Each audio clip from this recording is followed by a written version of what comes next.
दोस्तों, आप सब ने ये बात सुनी होगी कि बीमारियां यानी कि इलनेस पहले हमारे एनर्जी बॉडी में आती है, यानी कि पहले हमारे ऑरा में एंटर करती है, ऑरा में प्रवेश करती है और उसके बाद वो हमारे फिजिकल शरीर को यानी कि इस दिखने वाली बॉडी को अफेक्ट करना स्टार्ट करती है। क्योंकि ऑरा हमारा सुरक्षा कवच है, एक एनर्जी फील्ड है जो हमारे लिए एक प्रोटेक्शन का काम करता है, जिसके खंडित होने की वजह से हमारे सूक्ष्म शरीर में एनर्जी इम्बैलेंस होना स्टार्ट होता है। दोस्तों, ये भी आप सभी लोग जानते हैं कि हमारे सूक्ष्म शरीर में यानी कि हमारी सटल बॉडी में 7 मेजर चक्र होते हैं जो आपकी लाइफ के हर एक एस्पेक्ट को कंट्रोल करते हैं। वैसे तो ये चक्र बैलेंस होने बहुत जरूरी है, लेकिन जब इन चक्रों में इम्बैलेंस आता है तब ऊर्जा में असंतुलन होता है, एनर्जी में इम्बैलेंस होता है, जिसकी वजह से आपको मेंटल डिस्टर्बेंसेस, मेंटल इलनेसेस और फिजिकल इलनेसेस या डिजीजेस होते हैं जो आपकी फिजिकल बॉडी में आपको साइंस या संकेत देते हैं। दोस्तों, ये बात सिर्फ प्राचीन योगी ही नहीं बल्कि मॉडर्न साइंस भी मानती है कि योगासन से और एनर्जी हीलिंग जैसे कि रेकी से आपके शरीर का हर एक सेल रीजनरेट होता है। योगासन सिर्फ हमारे फिजिकल शरीर पे काम नहीं करता, लेकिन जो हमारे ऊर्जा केंद्र हैं यानी कि हमारे चक्र, जिन्हें हम व्हील्स ऑफ लाइफ भी कहते हैं, जो हमारे पूरे शरीर के हर एक कोने में प्राण शक्ति के प्रवाह को कंट्रोल करते हैं, ये चक्र भी योगासन से बैलेंस हो जाते हैं। और दोस्तों, ये सारी बीमारियों को, चाहे वो मेंटल लेवल पे है चाहे वो फिजिकल लेवल पे है, उसे जड़ से खत्म कर देते हैं। दोस्तों, अगर आप भी शारीरिक और मानसिक रोगों से जड़ से मुक्त होना चाहते हैं तो मेरी इस आज की वीडियो को एंड तक देखिएगा, क्योंकि आज की वीडियो में हम जानेंगे कि योगासन से हमारे चक्र बैलेंस क्यों होते हैं, कैसे होते हैं और क्यों योगासन जड़ से हमारी सभी बीमारियों को खत्म कर देता है। फ्रेंड्स, सबसे पहले मैं आपको शॉर्ट में बताती हूँ कि हमारे सातों चक्र का क्या रिलेशन है डिजीजेस से या फिर मेंटल डिस्टर्बेंस से। तो सबसे पहले हम आते हैं रूट चक्र पे, मूलाधार पे। दोस्तों, अगर आपका रूट चक्र इम्बैलेंस होता है तो ये आपके सर्वाइवल इंस्टिंक्ट को, इम्यूनिटी को वीक करता है। बेस ऑफ स्पाइन से नीचे का जो भी आपका शरीर का हिस्सा है, उसमें जो बीमारियां बनती हैं वो रूट चक्र के इम्बैलेंस से ही होती हैं। दूसरा चक्र सैक्रल, स्वादिष्ठान चक्र, ये इम्पैक्ट करता है आपकी डिजायर को, आपकी क्रिएटिविटी को और आपकी रिप्रोडक्टिव हेल्थ को। अगर ये इम्बैलेंस होगा तो आपकी रिप्रोडक्टिव हेल्थ सबसे ज्यादा सफर करेगी। सारी बीमारियां जो आपकी रिप्रोडक्टिव ऑर्गन से जुड़े हुए हैं वो आपके इस चक्र के इम्बैलेंस होने से होते हैं। तीसरा चक्र सोलर प्लेक्सस चक्र यानी कि मणिपुरा चक्र। दोस्तों, अगर ये चक्र आपका इम्बैलेंस होगा तो आपको डाइजेस्टिव इश्यूज और एंगर इश्यूज भी बहुत ज्यादा हो सकते हैं।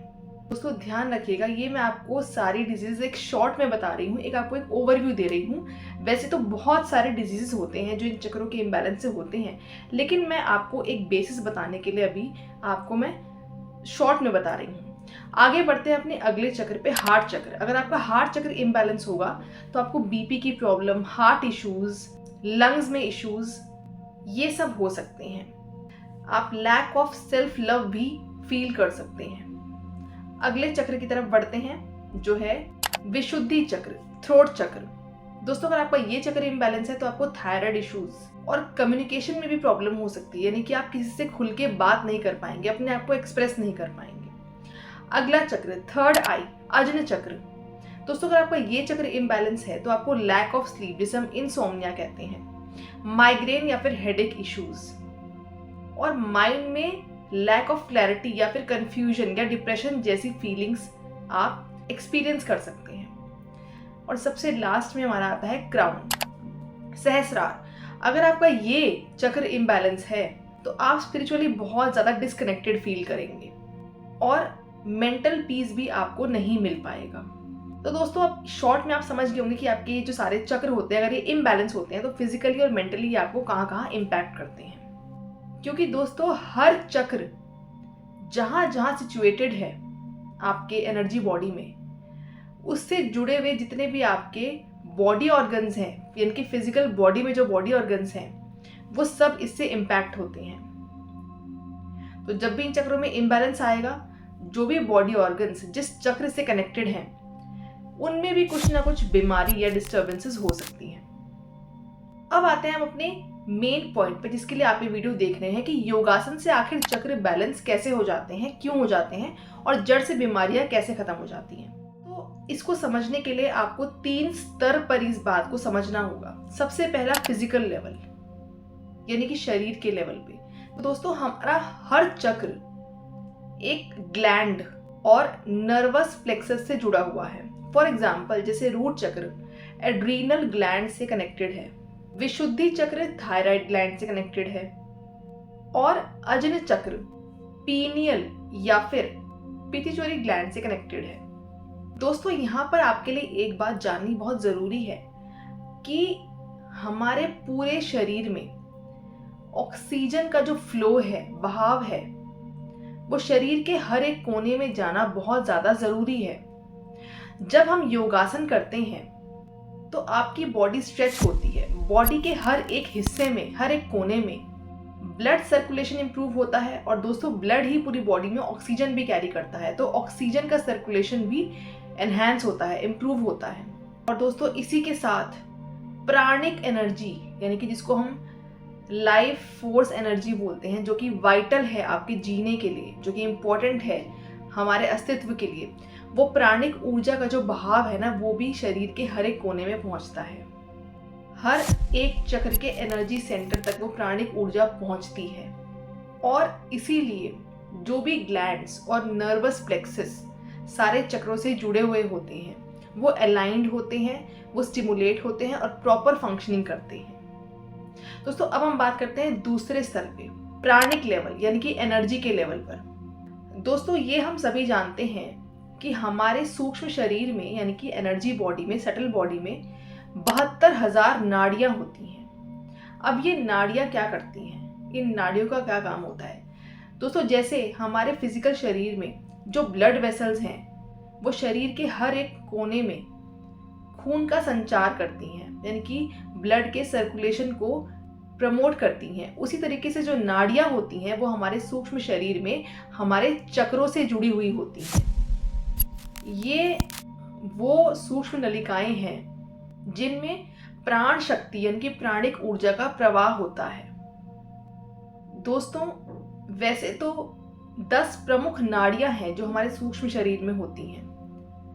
72,000 नाड़ियों में से 10 प्रमुख नाड़ियां होती हैं, लेकिन उनमें से 3 सबसे ज्यादा महत्वपूर्ण हैं, ईड़ा, पिंगला और सुषुम्ना नाड़ी। दोस्तों जब हम योगासन करते हैं तो हमारी सारी ब्लॉक्ड नाड़ियां खुलने लगती हैं। दोस्तों जरा सोच के देखिए, अगर एक वाटर पाइप कनेक्शन में पाइप के अंदर ब्लॉकेज हो, गंद फंस रहा हो, डर्ट फंस रहा हो या बीच में कहीं से कोई दबाव पड़ रहा हो, तो पानी का फ्लो रुक जाता है, पानी का फ्लो अफेक्ट होता है।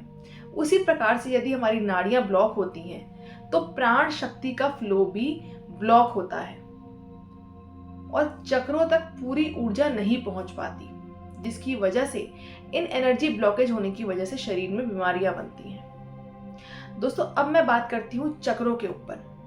दोस्तों हमारे जो चक्र होते हैं सूक्ष्म शरीर में, ये स्पिनिंग व्हील्स होते हैं, यानी कि ये स्पिनिंग वॉर्टेक्स होते हैं, ये घूमते हैं जो प्राणिक ऊर्जा को, यानी कि लाइफ फोर्स एनर्जी को खींचते हैं और बाहर भेजते हैं। चक्र एक एनर्जी टरबाइन की तरह काम करते हैं। इनका स्पिन, यानी कि इनकी घूमने की दिशा 2 प्रकार की होती है। पहली क्लॉकवाइज। दोस्तों चक्र क्लॉकवाइज तब घूमते हैं, रोटेट होते हैं, जब ये बैलेंस्ड होते हैं और हेल्दी होते हैं, तो ये सही घूमते हैं, ये क्लॉकवाइज घूमते हैं। और दूसरा एंटी क्लॉकवाइज, जब हमारे चक्र ब्लॉक्ड होते हैं या अंडर एक्टिव होते हैं तब वो उल्टे घूमते हैं, वो एंटी क्लॉकवाइज घूमते हैं। दोस्तों इसमें स्पिनिंग की स्पीड भी इंपॉर्टेंट है, यानी कि घूमने की स्पीड भी इंपॉर्टेंट है। अगर आपका चक्र बैलेंस्ड होगा, हेल्दी होगा, तो वो स्मूथली मीडियम स्पीड में स्पिन करेगा। यानी वो स्पिन एक स्टेबल स्पिन होगी। दूसरा, अंडर एक्टिव या फिर ब्लॉक्ड चक्र। दोस्तों इस केस में जो स्पिन है वो बहुत स्लो, वीक या फिर रुकावट भरा स्पिन होगा। और तीसरा, ओवर एक्टिव। यदि आपका चक्र ओवर एक्टिव है तो वो बहुत तेज स्पीड में स्पिन करेगा। वो स्पिन अनकंट्रोल्ड भी हो सकती है।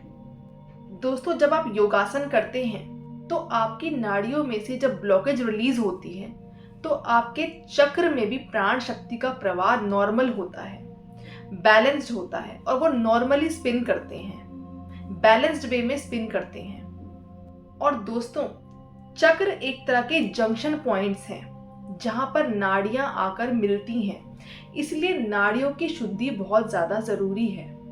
यदि नाड़ियां शुद्ध होंगी तो नाड़ियां प्राणिक ऊर्जा के प्रवाह को ढंग से बैलेंस्ड वे में कैरी करेंगी और चक्रों तक भी बैलेंस्ड ऊर्जा पहुंचेगी और हमारे चक्र बैलेंस्ड वे में रेडियंटली स्पिन करेंगे। और जब हमारे चक्र बैलेंस्ड वे में स्पिन करेंगे तो हमारे जुड़े हुए सभी फिजिकल बॉडी पार्ट्स जितने भी होंगे उन चक्रों से वो सब डिजीज फ्री होंगे, जड़ से सारी बीमारियां खत्म हो जाएंगी। अब दोस्तों हम बात करेंगे तीसरे स्तर पे, क्योंकि मैंने आपको बताया कि हम 3 स्तरों पर समझेंगे कि कैसे योगासन जड़ से बीमारियों को खत्म करता है। तो तीसरा स्तर है मेंटल लेवल और इमोशनल लेवल। दोस्तों हमारे चक्र में इम्बैलेंस हमारे दबे हुए इमोशंस, स्ट्रेस, एंजाइटी, डिप्रेशन, इन सब से भी आता है। फॉर एग्जाम्पल, जैसे अगर किसी मनुष्य को हर वक्त इनसिक्योरिटीज रहती हैं कि मेरा कल क्या होगा, अगर ये काम हमने ऐसे नहीं किया तो ये हो जाएगा, अगर उस इंसान ने मेरा ये काम नहीं किया तो मेरा क्या होगा। तो अगर इस तरह की इनसिक्योरिटीज हैं या फिर आपको हर वक्त फियर रहता है तो इससे आपका रूट चक्र इम्बैलेंस होगा। फियर यानी कि fear of unseen Fortune, fear of unseen future, इससे भी आपका रूट चक्र इम्बैलेंस होता है। सेकेंड एग्जाम्पल, हार्ट चक्र। दोस्तों अगर लंबे समय तक आपको बातें पकड़ के रखने की हैबिट है और आप अपनी बातें मन ही मन इकट्ठी करते रहते हैं, आप उन बातों को छोड़ नहीं पाते, दिल से लगा लेते हैं, तो यहाँ पे आपका हार्ट चक्र इम्बैलेंस होता है। और तीसरा एग्जाम्पल, अगर कोई व्यक्ति ज्यादा गुस्से में आता है और जल्दी जल्दी गुस्से में आता है तो उसका सोलर प्लेक्सस चक्र और थ्रोट चक्र अफेक्ट होता है। तो दोस्तों इससे हमें ये समझ में आता है कि हमारी इमोशनल स्टेट से भी हमारे चक्र जो है वो अफेक्ट होते हैं, वो इम्बैलेंस होते हैं। फ्रेंड्स योगासन में हम डीप ब्रेथ वर्क भी करते हैं जिससे आपका माइंड काम होता है, पीसफुल बनता है। जब हम योगासन में अपनी मसल्स को स्ट्रेच करते हैं तो जितने भी हमारे दबे हुए इमोशंस होते हैं, सप्रेस्ड फीलिंग्स होती हैं, जो ब्लॉकेज के फॉर्म में नाड़ियों में होती हैं, वो भी रिलीज होने स्टार्ट हो जाते हैं। योगासन से हमें अवेयरनेस आती है, जागरूकता आती है, उससे भी एनर्जी ब्लॉकेजेस डिसॉल्व होने स्टार्ट हो जाते हैं, जिसका रिजल्ट ये है कि आपके माइंड, बॉडी, इमोशंस सिंक्रोनाइज हो जाते हैं और चक्र में नेचुरली एनर्जी बैलेंस हो जाती है। दोस्तों इसीलिए सभी चक्रों को बैलेंस करने से हम जड़ से रोग मुक्त हो जाते हैं और मेंटल पीस भी हमें मिल जाता है। तो दोस्तों योगासन को आप सिर्फ एक फिजिकल एक्सरसाइज के फॉर्म में ना देखें, ये एक स्पिरिचुअल या फिर एनर्जी हीलिंग प्रोसेस है। जब हम योगासन से या ध्यान से अपने चक्रों को बैलेंस करते हैं तो हमारे शरीर का जो अपना हीलिंग मैकेनिज्म है वो अपने आप ही एक्टिवेट हो जाता है, फिर हमें किसी भी बाहरी ट्रीटमेंट की या मेडिसिन की जरूरत नहीं रहती। तो दोस्तों अगर आप भी मेंटल पीस चाहते हैं और फिजिकली फिट बनना चाहते हैं तो अपनी लाइफ में मेडिटेशन और योगासन को इंक्लूड करें। अगर आपको मेरी आज की वीडियो अच्छी लगी हो तो इसको लाइक करें फ्रेंड्स, और मेरे चैनल को सब्सक्राइब करें ऐसी और भी ज्ञानवर्धक वीडियोस के लिए, और बेल आइकन प्रेस करना बिल्कुल ना भूलें ताकि आपको सारी नोटिफिकेशंस रिसीव हो जाएं। मिलते हैं अगली वीडियो में।